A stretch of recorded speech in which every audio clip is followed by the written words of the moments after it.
BSc first, second, third, fourth, 5, 6 सारे semester हम पढ़ाते हैं। ये थर्ड सेमेस्टर मैथ के लिए प्रचार के लिए बता रहे हैं, ऑनलाइन पढ़ाने के लिए। इसमें 2 किताबें, एक एलजेब्रा की, एक मैथमेटिकल मेथड की। एलजेब्रा की किताब एसजे पब्लिकेशन से पढ़ाते हैं, मैथमेटिकल मेथड की किताब विज्ञान बोध प्रकाशन से पढ़ाते हैं। ये हमारा यूट्यूब चैनल है असली ट्यूशन सेंटर। इसको सब्सक्राइब करोगे तो कुछ वीडियो हमारी पड़ी हुई हैं यूट्यूब चैनल पर, वो तुम्हें मिल जाएंगे। अगर ये पढ़ाई तुम्हारे समझ में आए तो हमारा एप्लीकेशन बना हुआ है, उस एप्लीकेशन से तुम जुड़ सकते हो। ये बना हुआ है, उससे तुम जुड़ सकते हो। उसमें हम तुम्हें जो ऑनलाइन पढ़ाते हैं उसमें लाइव भी पढ़ाते हैं, वीडियो से भी पढ़ाते हैं। अब इसमें कुछ वीडियो पड़ी हुई है, अगर वो तुम्हारी पढ़ाई समझ में आए और तुम पढ़ना चाहो तो हमारा ये व्हाट्सअप नंबर है 7456813684। इस पर अपना नाम, क्लास और कॉलेज का नाम भेजोगे, हम तुम्हें अपनी एप्लीकेशन से जोड़ देंगे। सारी वीडियो तुम्हें मिल जाएंगी। अगर तुम्हें समझ में आए तो जुड़ना, नहीं समझ में आए रिमूव हो जाओगे। डेमो के लिए 4 से 8 दिन जुड़े रहोगे और जुड़ने के बाद अगर तुम्हें पढ़ाई समझ में आती है तो ठीक है, नहीं कोई बात ही नहीं। ठीक है, ये है, यानी कि ये व्हाट्सअप नंबर है। इस पर अपना नाम, क्लास और कॉलेज का नाम भेजोगे, तुरंत हम ऐप से जोड़ देंगे। ठीक, अब ये हमारा नाम है अश्विनी सक्सेना, बीसलपुर जिला पीलीभीत में पढ़ाते हैं। 25 साल से अधिक हमें पढ़ाते हुए हो गए। बस यही बताना था।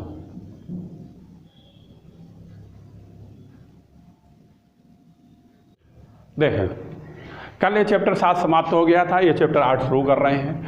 और इस किताब में जो किताब तुम्हारी चल रही है, ये तुम्हारी किताब जो चल रही है विज्ञान बोध पब्लिकेशन की, प्रकाशन की, इसमें 8वां चैप्टर जो है वो थ्योरी टाइप का दे रखा है। थ्योरेटिकल ना ये याद होता है, ना कुछ और, ना कोई एक्सरसाइज दे रखी है। लेकिन पेपर इसमें सिलेबस में इसकी ये पूरी एक यूनिट दे रखी है। इसलिए हम इसके मेथड भी हैं 6-7, उन सारे मेथडों पर डिपेंड हम तुम्हें क्वेश्चन कराएंगे और एक क्वेश्चन अलग से दूसरी किताबों से कराएंगे। तो अब तुम्हारा हम शुरू करते हैं। इसमें तो है ही नहीं कुछ, पढ़ के देखना, 2-3 पन्नों में ये चैप्टर ख़त्म कर रखा है। अब इसको हम तुम्हें बताते हैं और तुम लोग समझो। हाँ, अब डालो। सबसे पहले है परिभाषा है, एक 2 छोटी परिभाषा हैं। ये परिभाषाएं आती नहीं हैं, केवल इनके बारे में जानकारी होना चाहिए, इसलिए हम तुम्हें बताते हैं। ठीक है, लिखें। पहली है फंक्शनल्स। ये डालो हेडिंग फंक्शनल्स। हेडिंग डालो सभी लोग, फंक्शनल्स।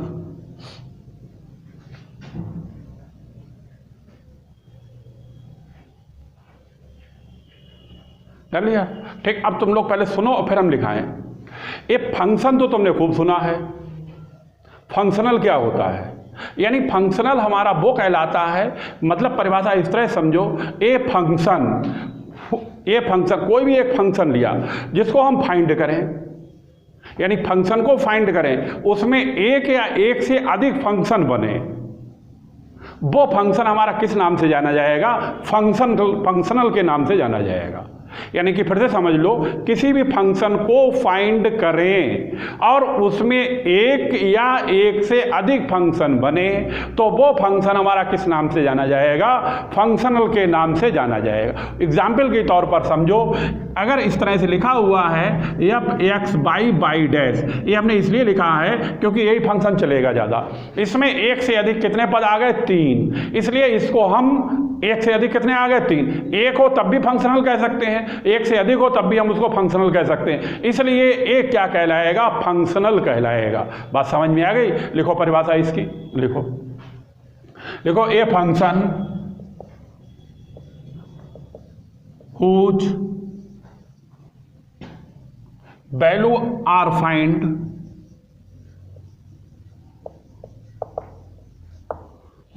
are find लिखा हुआ है by 1 or more function is called functionals. Example लिख लो, एग्जाम्पल, और इसका मोस्टली एग्जाम्पल तुम्हारे चैप्टर में इस तरह से चलेगा।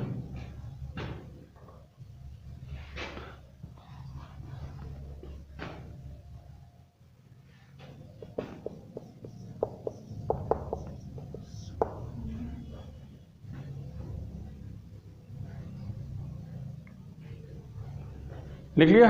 ये परिभाषा आती नहीं है, केवल तुम्हें समझना है, वरना फंक्शन करके फंक्शनल क्या होता है समझ में ही ना आए, इसलिए लिखा दिया। अब सुनो, फिर से सुन लो, देखो इसके लिए परिभाषा देखो, हमने जो बताया वही है। यहाँ पर देखो, ए फंक्शन, कोई एक फंक्शन है हुज वैल्यू आर फाइंड, जिसकी वैल्यू फाइंड करोगे। आगे लिखा हुआ है वन आर मोर फंक्शन, यानी एक फंक्शन हो या उसमें एक से अधिक हो। आगे कह रहा है आर इज कॉल्ड फंक्शनल, वो क्या कहलाएगा? फंक्शनल, यानी मोस्टली एक से अधिक ही चलता है, लेकिन एक वाले को भी फंक्शनल कह देते हैं। तो ए वाला इस टाइप का मैक्सिमम एग्जाम्पल चलेगा, तो एफ एक्स बाई डैश हमारा क्या कहलाएगा? फंक्शनल। अब जहां पर फंक्शनल आएगा वहां पर इसको हम इंटीग्रेशन की फॉर्म में भी शो करते हैं, उसको हम कहते हैं एक्सट्रीमम। अब यहां पर ए लिखा हुआ है नोट। अब नोट में हम तुम्हें बताते हैं, नोट में लिखते हैं, लिख लो 10 और ए इंटीग्रेशन की फॉर्म में अगर ये फंक्शन शो कर दिया जाए इस तरह से किसी भी लिमिट पर, मान लो x0 से x1 और F x by dash D x, इस तरह से ए इंटीग्रेशन की फॉर्म में लिख दिया जाए विद लिमिट के साथ में, तो इसका नाम होता है एक्सट्रीमम। क्या लिख लो? इज एन एक्सट्रीमम, ये कहलाता एक्सट्रीमम। ये दो शब्द बहुत आएंगे, इसलिए मैं दोनों शब्दों के बारे में तुम्हें जानकारी देती। ठीक, अब शुरू करेंगे पहला आर्टिकल, नोट करो इसे। अब ये शब्द आएंगे, फंक्शनल आएगा, एक्सट्रीमम आएगा, और तुम लोग समझना है फंक्शनल क्या होता है, एक्सट्रीमम क्या होता है, परिभाषा हमने लिखवा दी तुम्हारी।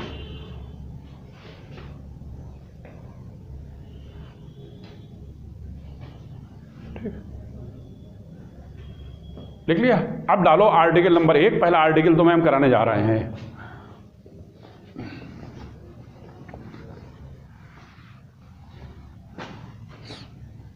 नंबर 1, ये आर्टिकल नंबर 1 है, यानी 1 है। लिखो Euler's equation or Euler Lagrange equation, और इसको शॉर्टकट में फर्स्ट यूलर इक्वेशन भी कहते हैं। फर्स्ट यूलर इक्वेशन, इस शॉर्टकट में फर्स्ट यूलर इक्वेशन के नाम से जाना जाता है। नोट कर लो, ये आर्टिकल थोड़ा सा बड़ा है, ठीक है, 5-6 मिनट ज़्यादा भी लगेंगे, बैठे रहना आराम से।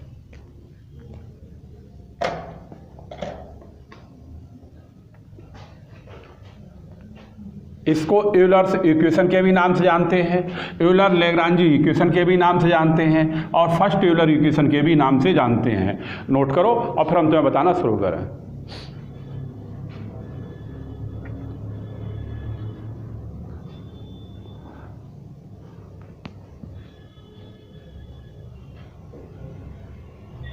लिख लिया? अच्छा, अब पहले इसका स्टेटमेंट लिखो, फिर कराएं, ध्यान ही नहीं रहा स्टेटमेंट के लिए। डालो हेडिंग स्टेटमेंट। स्टेटमेंट माने होता है कथन, और एक परिभाषा के नाम से भी जाना जाता है। अगर डिफिनीशन लिखने के लिए आता है तब भी तुम्हें यही लिखना पड़ता है। लिखो the necessary condition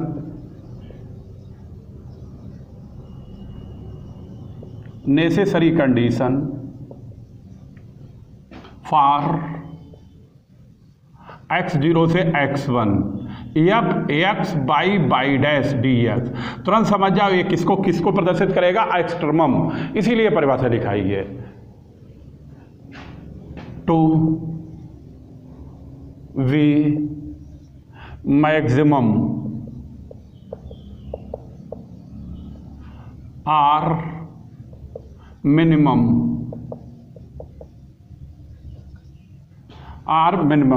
is that,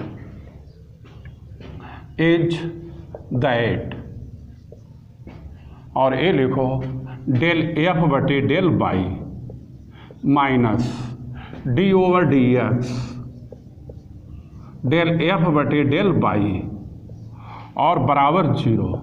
ये आर्टिकल है, इसका हम तुम्हें प्रूफ बताएंगे।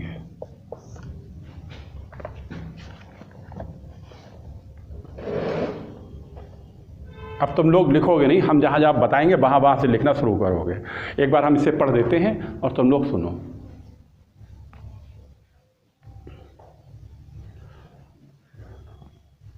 देख लिया, देखो इधर बोर्ड पे, यहाँ पर ये तो यूलर इक्वेशन के नाम से जाना जाता है। अगर यूलर फर्स्ट इक्वेशन या यूलर लैग्रांजी इक्वेशन निकलवाता है तो इस आर्टिकल को तुम्हें निकालना पड़ेगा। स्टेट एंड प्रूफ आता है तो स्टेटमेंट के अलग नंबर होंगे, प्रूफ के अलग नंबर होंगे। अब एक क्या लिखा हुआ, द नेसेसरी कंडीशन, और ए फंक्शन लिखा हुआ एक्सटर्नम कहलाता है to be maximum or minimum. इन्होंने कहा ये फंक्शन हमारा मैक्सिमम और मिनिमम के लिए प्रदर्शित करता है और ये तुम्हें प्रूव करके देना है। अब यानी कि इस फंक्शन को हम लेके चलेंगे और इस फंक्शन को हम मैक्सिमम मिनिमम की फॉर्म से शो करेंगे और शो करने के बाद ये आर्टिकल हम प्रूव करके लाएंगे। तो इसके लिए, और ये आर्टिकल लिखने का मतलब है हमारे पास ये फंक्शन फंक्शनल की फॉर्म में है और ये फॉर्म जो लिखी हुई है इंटीग्रेशन फॉर्म में, ये एक्सटर्नम की फॉर्म है। अब एक्सटर्नम की फॉर्म में इसको हम लेके चलेंगे। तो यहाँ पर तुम लोग देखो और हम कहें तभी तुम लोग लिखना, अच्छी तरह समझो। यहाँ पर ये फंक्शन को हम किसी के बराबर मान लेते हैं। यहाँ पे लिखते हैं let the function, let the function. अब फंक्शन हमने माना है तो फंक्शन को हम यहाँ पर बाई एक्स मान लेते हैं और ये मान लेते हैं x0 से xn x1 और एफ एक्स बाई और बाई डैश और dx। ये लिखा हुआ एक्सटर्नम की फॉर्म में है और इस फंक्शन को हमने मान लिया है। सब लोग देखें, अच्छी तरह समझें और इसको डालते हैं इक्वेशन नंबर 1, इक्वेशन नंबर 1। अब यहाँ पर इसका हम फंक्शन मानते हैं। अब ये है फंक्शनल की फॉर्म में, तो इसमें एक फंक्शन ना मान के 2 या 3 फंक्शन मानेंगे।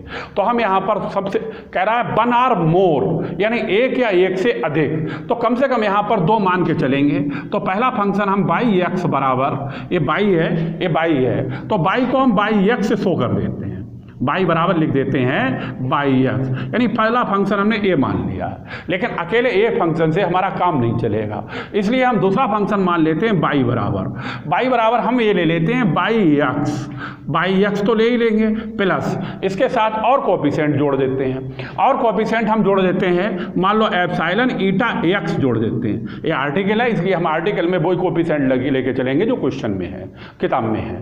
तो इसमें ज़्यादातर किताबों में एप्सिलॉन और ईटा फार्म में लिखा है, उससे कोई अंतर नहीं पड़ता है। वैसे हम अल्फा और बीटा लिख लेते हैं, लेकिन ए फार्म तुम पढ़ोगे किताब से, अगर बाई चांस किसी किताब में तुम्हें मिलता है तो इससे समझ में अच्छा आ जाएगा। इस तरह से इस फंक्शन को एक नहीं 2 फंक्शनों की फॉर्म में लेके चले हैं। इसमें एप्सिलॉन क्या है और बीटा ईटा क्या है। एप्सिलॉन इसमें एक वेरी स्मॉल होता है, यानी काफ़ी छोटा एलिमेंट होता है। छोटा इसलिए कहते हैं, इसको जरूरत पड़ने पर 0 भी कर लेते हैं।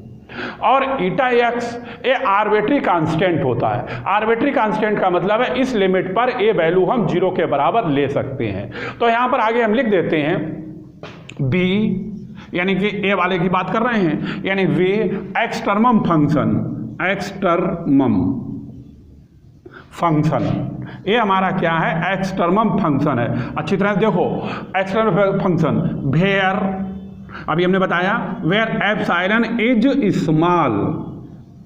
ये एप्सिलॉन जो है ये स्मॉल है, काफी छोटा है। ये छोटे का मतलब यहां पर ध्यान से अच्छी तरह समझो, छोटी चीज जो होती है इसको जब चाहो तो निगलेक्ट कर दो, ये इसलिए इसको स्मॉल लिख दिया है। और इसमें ईटा एक्स जो है ये हमारा आर्बिट्री कंटिन्यूटी भी कहलाती है, उसको हम आर्बिट्री कांस्टेंट भी कहते हैं। And eta x is arbitrary continuity लिख सकते हो। आर्बिट्री कंटिन्यूटी का मतलब है ये कंटिन्यूअस, यानी कि ये जो है कांस्टेंट की फॉर्म में है। अगर ये कांस्टेंट की फॉर्म में आता है तो इसका मतलब ये हो जाता है ईटा इस लिमिट के साथ में बराबर 0 है और ईटा इस लिमिट के साथ में किसके बराबर है, 0 के बराबर है। ये आर्बिट्री कंटिन्यूटी का मतलब हो गया ए वाला। अब यहां पर अब इस इक्वेशन का, इस लिखी हुई इक्वेशन ए वाली, इस इक्वेशन का हम डिफरेंशिएशन करते हैं। डिफरेंशिएशन करते हैं। अब बाई का डिफरेंशिएशन करेंगे तभी ये हो जाएगा बाई डैश, बाई एक्स का करेंगे ये हो जाएगा by dash x plus epsilon, ये तो हमारा स्मॉल है कांस्टेंट है। अब ये इसमें एक्स है और एक्स सापेक्षिक डिफरेंशिएशन कर रहे हैं, इसलिए ये हो जाएगा ईटा डैश और हो जाएगा एक्स। बात समझ में आई? और ये डिफरेंशिएशन क्यों किया? ये इसलिए किया है इस बाई और इस बाई डैश का मान इक्वेशन नंबर 1 में रखेंगे, लिखेंगे putting value in equation first. अब ये मान समीकरण 1 में रखेंगे तभी बाई एक्स बराबर ये आएगा x0 से x1, x0 से x1 यह आएगा। x हमने कुछ माना नहीं है इसलिए x की जगह पर x लिखेंगे, बाई को ये मान रखा है ये लिखेंगे by x plus epsilon eta x. अच्छी तरह समझो, ज़्यादा जल्दी मत करो लिखने की क्योंकि ये चैप्टर है कठिन। प्लस एप्सिलॉन और ईटा डैश और है एक्स ब्रैकेट बंद इंटू का हो गया डी एक्स, इंटू का हो गया डी एक्स। यानी फिर से समझ लो इस बाई और बाई डैश का मान समीकरण 1 में रखा है। अब इसमें हम लगाएंगे लेग्रांजी रूल, लेग्रांजी नियम जो तुमने लोगों को हमने तुम्हें फर्स्ट सेमेस्टर में पढ़ाया है, उसके लिए इसमें एक संग नहीं बन पाएगा तो इसलिए इस वाले अंदर वाले फंक्शन को कुछ मान लेते हैं। तो फिर लिखते हैं यहाँ पर लेट और उसे मान लेते हैं एप्सिलॉन, एप्सिलॉन इसलिए मान लेते हैं एप्सिलॉन की फॉर्म में लिखा हुआ है। अब इसे माने तो ये अंदर वाला माना है फंक्शन, अब इस फंक्शन को लिखें या ये पूरा ही मान लेते हैं एप्सिलॉन यानी इंटीग्रेशन की फॉर्म में फंक्शन जो है ये हो जाएगा x0 से x1 और आएगा x comma y x plus epsilon eta x plus y dash comma है और y dash x plus epsilon eta dash x bracket बंद डी एक्स। नोट करो ये वाला फंक्शन जो बाई एक्स है इसको एप्सिलॉन मान लिया। अब देखो इसके आगे का सुनो, हाँ देखो इधर बोर्ड पे। अब यहाँ चलो लिखो, इतना तो होता है नहीं पूरा इकट्ठा लिख जाएगा, आधा समझ में भी नहीं आएगा। लिख लो यहाँ तक, बाद में तुम्हें इसके आगे का बताएं।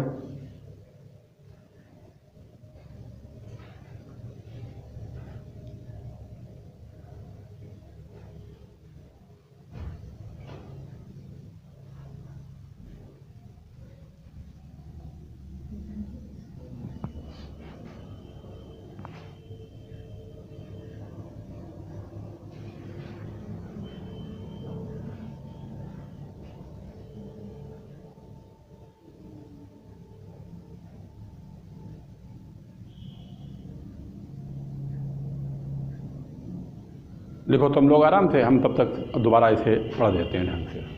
ठीक, फिर से समझ लो इसके लिए। और ए फंक्शन लिखा हुआ, ए लिखा हुआ है, ए हमने यहाँ पर कंसीडर किया है, एक्सटर्मम फंक्शन है इसलिए एक नहीं दो फंक्शन माने हैं, वन आर मोर, एक से अधिक मान लिया है। इसके बाद ए फंक्शन जब एक्सटर्मम है इसमें एप्सिलॉन स्मॉल है और ए ईटा एक्स आर्बिट्री कॉन्टिन्यूटी है इसलिए इसकी लिमिट पर ये फंक्शन किसके बराबर हो गया, 0 के। अब इसका डिफरेंशिएशन किया है, ये डिफरेंशिएशन किया गया तब इस पे डैश आ गया, इस पे डैश आ गया, ईटा पे डैश आ गया। अब इसके बाद ये वैल्यू उठाकर इक्वेशन नंबर 1 में रख दी है और रखने के बाद इसको हमने एप्सिलॉन के बराबर मान लिया है।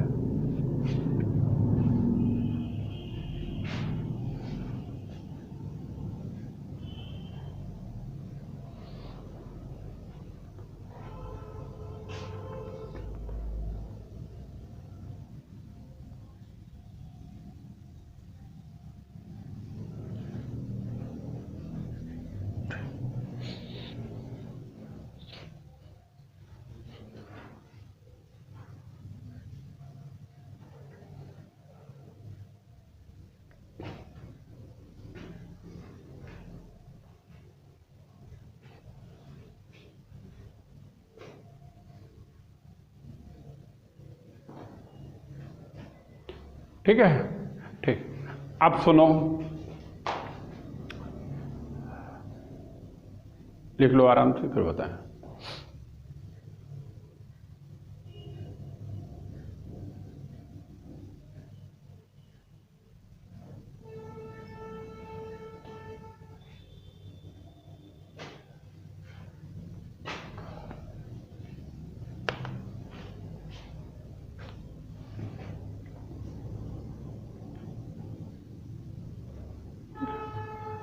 अब देखो सुनो, अच्छा लिखो बाद में लिखना। अब ए फंक्शन आया, इसका हम करेंगे डिफरेंशिएशन। ये डिफरेंशिएशन में परेशानी ये है, कई फंक्शन है तो एक नियम होता है लेग्रांजी रूल, उससे इसका डिफरेंशिएशन करेंगे। अब यहाँ पे लिख देते हैं बाई लेग्रांजी रूल, लेग्रांजी के नियम से।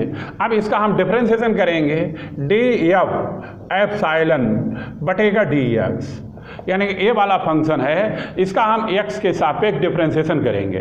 तो इस लिमिट में तो कोई दिक्कत नहीं है, ये तो ए ही आएगा। अब इसका डिफरेंशिएशन करने का मेथड समझो, इधर समझो ध्यान से। अब ए फंक्शन है, इसका लिखने का तरीका ये होता है, ये तुम्हें हमने पार्ट 1 में पार्शियल डिफरेंशिएशन में कराया भी था। डेल एफ बटे डेल एक्स लिखेंगे। ए एक्स फंक्शन जो हमारा चल रहा है वो एक्स बाई डैश की फॉर्म में आएगा, तो डेल अपान ए वाला डेल एक्स आया है, और इधर लिखोगे डेल एक्स बटे, और ए फंक्शन जो है ये डिफरेंशिएशन एक्स सापेक्ष नहीं एप्सिलॉन के सापेक्ष हो रहा है, इसलिए लिखेंगे एप्सिलॉन प्लस, आगे समझो। अब यहाँ पर दूसरा फंक्शन इसका क्या है, बाई, तो इसे लिखेंगे डेल एफ बटे, लिखेंगे यहाँ पर डेल बाई, और यहाँ पर लिखेंगे डेल बाई बटे, मालूम है क्या लिखेंगे, डेल एप्सिलॉन। अब तीसरा फंक्शन देखो कौन सा है, तीसरा फंक्शन क्या है, बाई डैश। अब बाई डैश को जब लिखेंगे तो डेल एफ बटे डेल बाई डैश आएगा, और डेल बाई डैश बटे डेल एप्सिलॉन आएगा, और ब्रैकेट बंद, और हो जाएगा डी एक्स, और हो जाएगा डी एक्स। समझ में आया ये नियम, ये पार्ट 1 में पढ़ाया था पार्शियल डिफरेंशिएशन।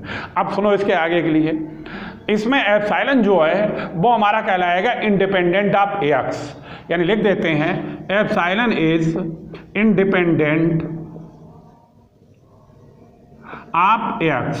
अब इसका हम डेल एक्स बटे डेल एप्सिलॉन निकालें, देखो ध्यान से, डेल एक्स बटे डेल एप्सिलॉन हल करें। जब इसमें फंक्शन में एक्स है ही नहीं तो इसका डिफरेंशिएशन हमारा किसके बराबर हो जाएगा, 0। अब दूसरा फंक्शन देखो, डेल बाई बटे डेल एप्सिलॉन निकालें। इसका फंक्शन है, कौन सा है, ए वाला है। अगर इस बाई का एप्सिलॉन के सापेक्ष डिफरेंशिएशन करोगे तो ए तो 0 हो जाएगा, एप्सिलॉन का 1 हो जाएगा, क्या बचेगा, ईटा एक्स। अब ए आएगा ईटा एक्स। अब डेल बाई डैश बटे डेल एप्सिलॉन निकालोगे तो बाई डैश का फंक्शन ढूंढो कहाँ पे है, ए वाला रहा। इसका जब बाई डैश का एप्सिलॉन के सापेक्ष डिफरेंशिएशन करोगे ये तो 0 हो जाएगा, ए 1 हो जाएगा, क्या बचेगा, ईटा डैश ए एक्स। फिर से बात को समझ लो, हम एक एक स्टेप तुम्हें बार बार बताते चल रहे हैं जिसे समझ में आ जाए। अब एक्स का एप्सिलॉन के सापेक्ष डिफरेंशिएशन करोगे, एक्स का तुम्हारे पास फंक्शन है ही नहीं। फिर से दिखा दें तुम्हें, देखो एक फंक्शन ए है, एक फंक्शन ए है, एक फंक्शन ए है, इसमें एक्स बराबर नहीं, बाई और बाई डैश बराबर है, इसलिए इसका क्या हो गया, 0। अब बाई का एप्सिलॉन के सापेक्ष करेंगे, इसका करेंगे एप्सिलॉन के सापेक्ष, ये 0 हो जाएगा, इस एप्सिलॉन का 1 हो जाएगा, आ जाएगा ईटा एक्स। इस बाई डैश का करेंगे एप्सिलॉन के सापेक्ष, ये 0 हो जाएगा, इसका 1 हो जाएगा, आ जाएगा ईटा डैश एक्स। अब ये वैल्यू उठाकर इसमें रखेंगे और इसको हम डाल देते हैं नंबर 2। अब लिख देते हैं पुटिंग सेकंड, ये वैल्यू रखते हैं सेकंड में, पुटिंग सेकंड। अब सेकंड रखेंगे तभी ये आएगा डी एफ एप्सिलॉन बटे डी एप्सिलॉन बराबर x0 से x1। अब डी एक्स बटे एप्सिलॉन, ये वाला पद हमारे पास किसके बराबर हो गया, 0, इसलिए लिखने से कोई मतलब ही नहीं है, फिर भी हम 0 लिख देते हैं। डी बाई बटे डे एप्सिलॉन, ये है ईटा एक्स, ये है ईटा एक्स, ठीक। अब डेल बाई बटे डेल एप्सिलॉन है, इसको हम इस नहीं, ए डेल बाई बटे डेल एफ बटे डेल बाई, ये तो ऐसा ही आएगा। डेल बाई बटे डेल एप्सिलॉन, ए है eta x plus del F बटे डेल बाई डैश आएगा, और डेल बाई डैश बटे डेल एप्सिलॉन, और ए आएगा ईटा डैश एक्स, और ब्रैकेट बंद, इनटू का हो गया डी एक्स। लिखो, साथ में लिखते भी चलो क्योंकि टाइम काफ़ी लग जाएगा वरना।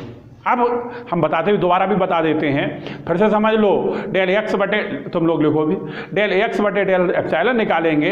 इसमें एक्स का फंक्शन नहीं है, फंक्शन है ए, इसलिए ये 0 हो गया। डेल वाई बटे डेल एप्सिलॉन इसका किया गया, इस एप्सिलॉन का 1 हो गया, ईटा एक्स आ गया। इस वाई डैश का किया गया, इसका 1 हो गया, ये आ गया, ईटा डैश आ गया। ये तीनों मान उठाकर इसमें रखे, डेल एक्स बटे डेल एप्सिलॉन की जगह 0 हो गया, डेल एफ बटे डेल वाई ऐसा ही आ गया, डेल वाई बटे डेल एप्सिलॉन ये हो गया ईटा एक्स, डेल एफ बटे डेल वाई डैश ऐसा ही आ गया, डेल वाई डैश बटे डेल एप्सिलॉन ये आ गया ईटा डैश एक्स, और बाहर ये क्या हो गया डी एक्स, बाहर हो गया डी एक्स। अब यहाँ पे लिखा हुआ है एप्सिलॉन इंडिपेंडेंट है, तो अगर एप्सिलॉन इंडिपेंडेंट होता है तो नेसेसरी कंडीशन का एक्सटर्मम जो है उसका डिफरेंशिएशन ऑलवेज 0 के बराबर होता है। तो यहाँ पे लिखेंगे बट, ये डिफरेंशिएशन है इसलिए लिखेंगे but necessary condition of extremum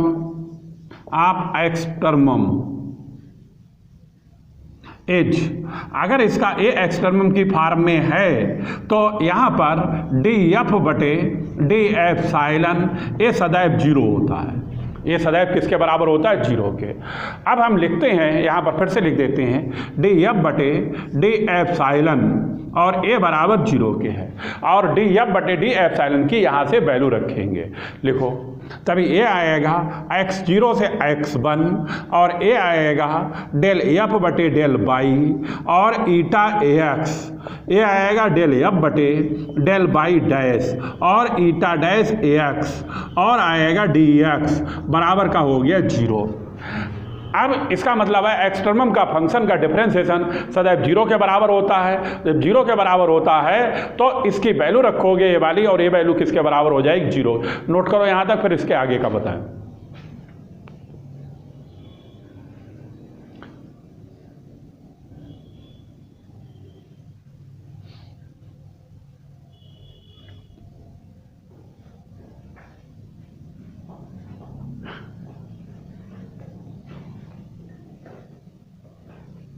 पाँच मिनट और लगेंगे, चलो कराइए दे, पूरा ही करा दें, बीच में क्या छोड़े, बैठे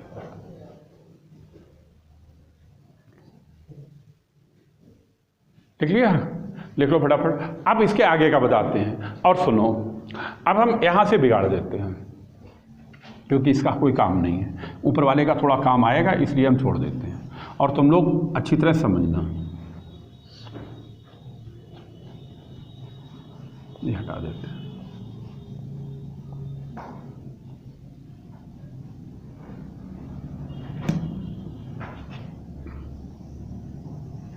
ये हटा देते हैं।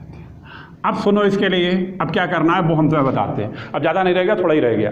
अब इसके करने हैं डिफरेंशिएशन, और डिफरेंशिएशन अच्छी तरह इंटीग्रेशन करना है, और इंटीग्रेशन को अच्छी तरह समझो, बाद में लिखो, एक लाइन देखो केवल। अब इस पद का इंटीग्रेशन, इसको तो भाई ऐसा ही लिख देंगे, ये लिखा हुआ x0 से x1, और क्या लिखा हुआ है डेल एफ बटे डेल वाई, और क्या लिखा हुआ ईटा एक्स, और क्या लिखा हुआ डी एक्स, इसे अलग कर दिया, ठीक। अब ए भी अलग कर दें, लेकिन एक बात और बता दें, ध्यान रखना हमेशा आगे के लिए भी, चाहे यहाँ पर इस पूरे क्वेश्चन आर्टिकल में केवल एक ही एफ चल रहा है, इसलिए चाहे बड़ा हो कहीं पे लिखा हुआ, कहीं पे छोटा लिखा हो, फंक्शन इज फंक्शन, ये मत समझना कहीं बड़ा बना हुआ कहीं छोटा बना हो, सारा फंक्शन एक सा है। बात समझ में, हमारा तो एक सा ही बन रहा है, लेकिन कुछ किताबों में बड़ा बना दिया, कुछ में छोटा बना दिया, उससे कोई फर्क नहीं पड़ता है, पेपर में भी ऐसा हो सकता है, वो फंक्शन एक ही चलेगा। अच्छा, अब ये वाला अलग कर दिया, इस वाले को भी अलग कर देते हैं। अब इसे अलग करके लिख दें, यहाँ पे लिख दें, लिखो थोड़ा थोड़ा लिखते भी चलो भाई। x0 से x1 आएगा डेल एफ बटे, और आएगा del y dash, del F बटे डेल वाई डैश और ईटा डैश एक्स, और आएगा डी एक्स बराबर का हो जाएगा 0। अब देखो यहाँ पे, हाँ देखो, अब इसका करने जा रहे हैं हम इंटीग्रेशन। इंटीग्रेशन में देखें इधर बोर्ड पे, अब इस वाले पद को ऐसा ही लिख देते हैं, इस वाले पद को ऐसा ही लिख देते हैं x0 से x1 डेल एफ बटे डेल वाई और ईटा एक्स और डी एक्स। अब इसका हम इंटीग्रेशन करेंगे, देखें इधर बोर्ड पे, ये पहला पद मानेंगे और इसे मानेंगे दूसरा पद, इसे मानेंगे पहला, इसे मानेंगे दूसरा। ये आएगा पहला पद आएगा डेल एफ बटे डेल बाई डैश। दूसरे का इंटीग्रेशन ईटा डैश एक्स का क्या हो जाएगा, ईटा एक्स। इंटीग्रेशन में डिफरेंशिएशन का उल्टा इंटीग्रेशन होता है, डैश हट जाता है। अब माइनस होता है टोटल का इंटीग्रेशन, पहले का डिफरेंशिएशन, तभी ये आएगा डी ओवर डी एक्स और आएगा डेल एफ बटे डेल बाई डैश। अब पहले का डिफरेंशिएशन, दूसरे का इंटीग्रेशन, ये हो जाएगा ईटा एक्स और आ जाएगा डी एक्स बराबर 0। लिमिट लगाएं x0 से x1, लिमिट लगाएं x0 से x1। ये लाइन समझ में आ गई? ठीक। अब आगे का सुनो, लिखो भी साथ में, सुनो भी। अब इसे बिगाड़ते हैं, अब इसे बिगाड़ देते हैं। ठीक है, अब यहाँ पर लिखते हैं, ये भी हटा देना, इसे पहले लिख लें। यहाँ पे ये आया है x0 से x1 डेल एफ बटे डेल बाई और ईटा x plus eta x D x भी है, डी एक्स भी प्लस ये डेल एफ बटे डेल बाई डैश ऐसा ही रहेगा, ऐसा ही रहेगा। अब ए रखेंगे तभी ईटा x1 आएगा माइनस ईटा x0 आएगा। अब यहाँ पर माइनस का आएगा इंटीग्रेशन, x0 से x1 आएगा, d ओवर डी एक्स आएगा और डेल एफ बटे डेल बाई डैश आएगा और आएगा ईटा एक्स और आएगा डी एक्स बराबर 0। अब ये शुरू में ही बता चुके हैं, ये ईटा x0 बराबर 0 है और ईटा x1 बराबर 0 के है। कहाँ पर है? ए वाला, दोनों पद 0 हैं, तो इसलिए ए वाला फंक्शन भी 0 हो जाएगा और ए वाला भी 0 हो जाएगा। बचा हुआ नोट करते हैं, ए लिखे हुए, ए लिखे हुए हैं। अब इसको इस तरह से, ए वाला रह गया, ए वाला रह गया। अब इन दोनों को एक साथ लिख लेते हैं, ए लिख लेते हैं x0 से x1 और दोनों में ईटा एक्स कॉमन है तो ईटा एक्स कॉमन ले लेते हैं। अब ए आया है डेल एफ बटे डेल बाई माइनस ये ईटा एक्स कॉमन हो गया और ए आया है डी ओवर डी एक्स और आया है डेल एफ बटे डेल बाई डैश, ब्रैकेट बंद और डी एक्स बराबर 0। फिर से समझ लो भाई, यहाँ पर ए हो गया डेल एफ बटे डेल बाई, ए हो गया ईटा एक्स और ए वाला डी एक्स हो गया। ए वाले तो दोनों पद हमारे क्या हो गए 0, ए आ गया minus A D over d x हो गया, डेल एफ बटे डेल बाई डैश ए हो गया, ईटा एक्स यहाँ पर कॉमन हो गया और ए वाला डी एक्स बराबर का क्या हो गया 0। अब ईटा एक्स हमारे पास आर्बिट्री है, लिख देंगे hence eta x is arbitrary. अगर ईटा एक्स आर्बिट्री है तो ए वाला फंक्शन हम 0 के बराबर कर सकते हैं और लिखो डेल एफ बटे del y minus d over d x और डेल एफ बटे डेल बाई डैश और ए बराबर 0 और ए तुम्हारा आर्टिकल कहलाता है और ए ही प्रूफ है।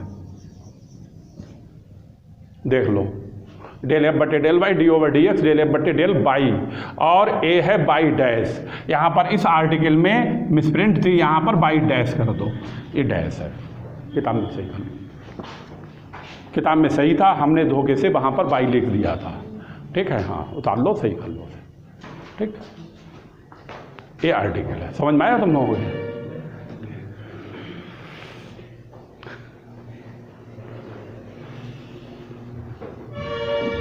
ठीक भाई, आज तय कराते हैं, इसके आगे काम तुम्हें कल कराएंगे। ठीक,